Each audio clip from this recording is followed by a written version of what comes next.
coming.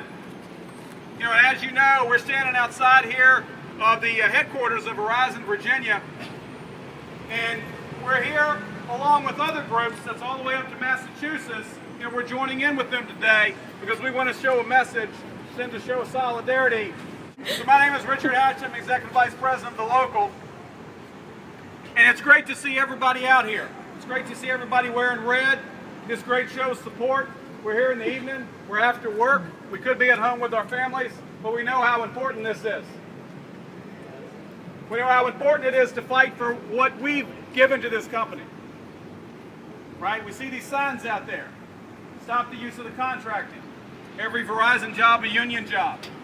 And we say that because this building right here we built. We built. It was our work. Right? It was the work of all the people that came before us.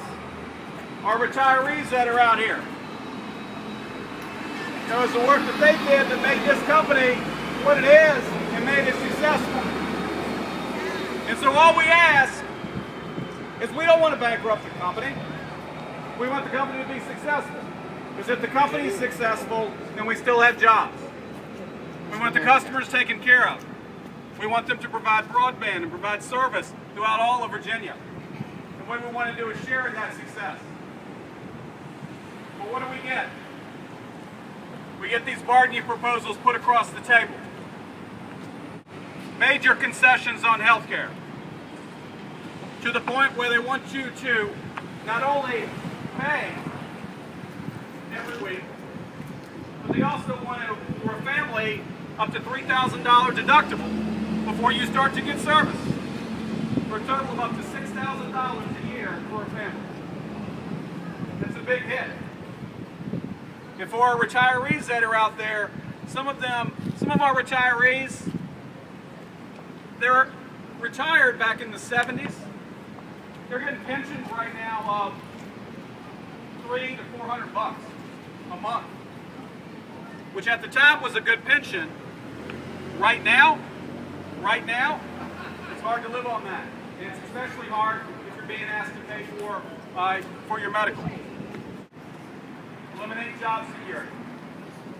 So we've been fighting for job security. We've been fighting for job security for everybody that was hired after August of '03, even to the point right now where we're fighting for our newest employees. There's some employees right now, I'm going to point you out, that just started a couple weeks ago, right? Yes. Thank you for coming over here. And here they are out here. Out here part of the fight. They understand why it's important for them to be out here. They understand that fighting together means that they have a voice, even though they're hired as a temporary employee right now.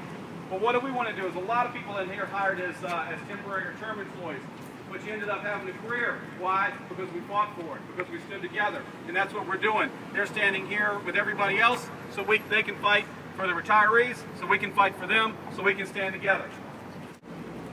So I want to mention a few people that are here if I can, and then we'll commence to Picket.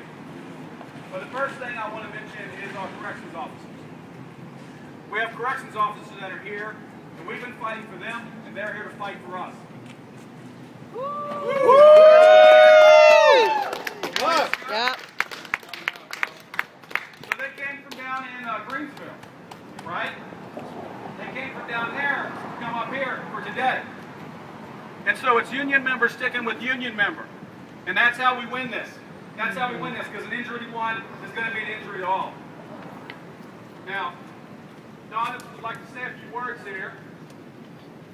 So I'm going to hold this while he does it.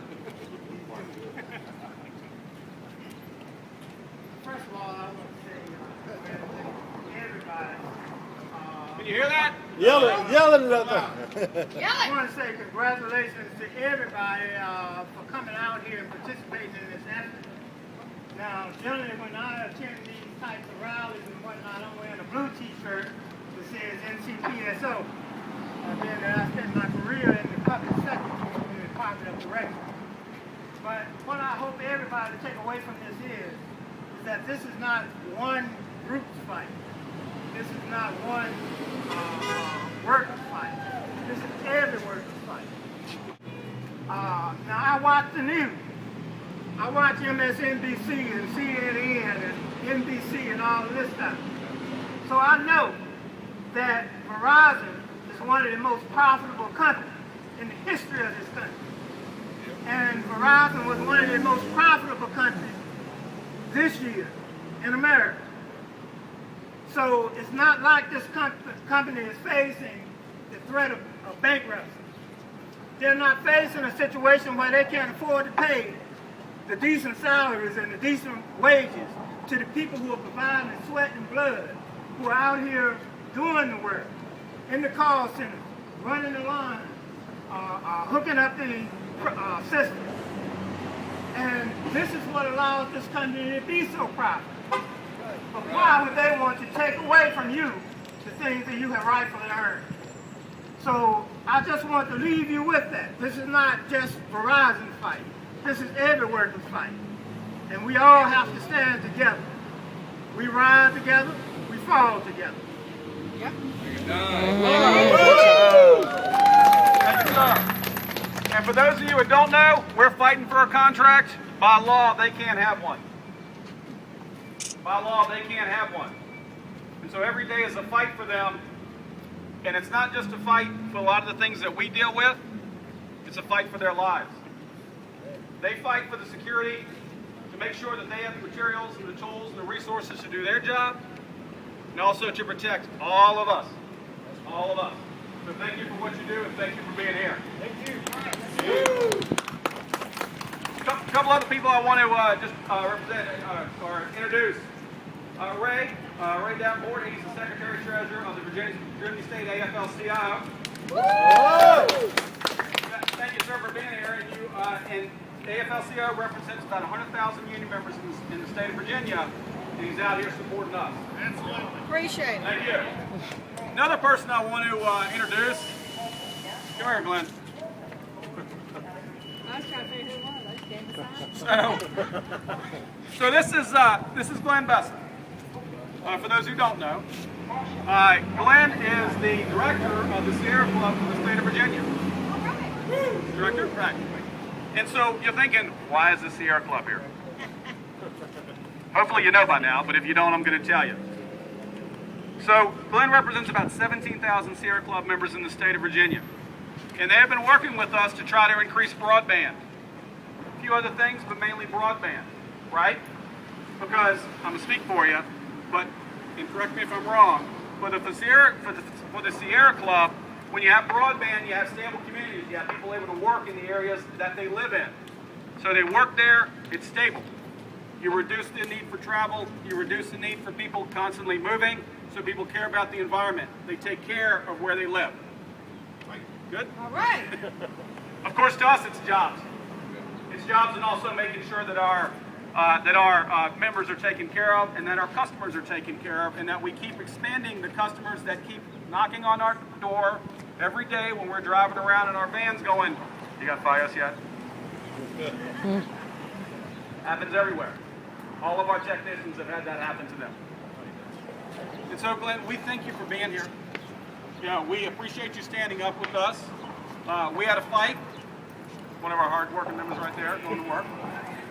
Right. We had a fight this year at the General Assembly where Verizon wanted to have a horrible bill, wanted to take away the ability of the SEC, if they sold, take away the ability of the SEC to kind of oversee that, right? So they can sell to anybody. There's no say that the public would have.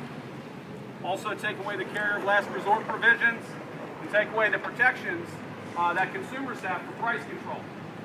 There was no greater ally that we had in that fight than the Sierra Club. Every day, they were there fighting for us. Every day. And so that's why we were happy to form a partnership with them, and I'm happy to see you here, Glen. Thank you. Everywhere we go, Everywhere we go, people want to know. people want to know.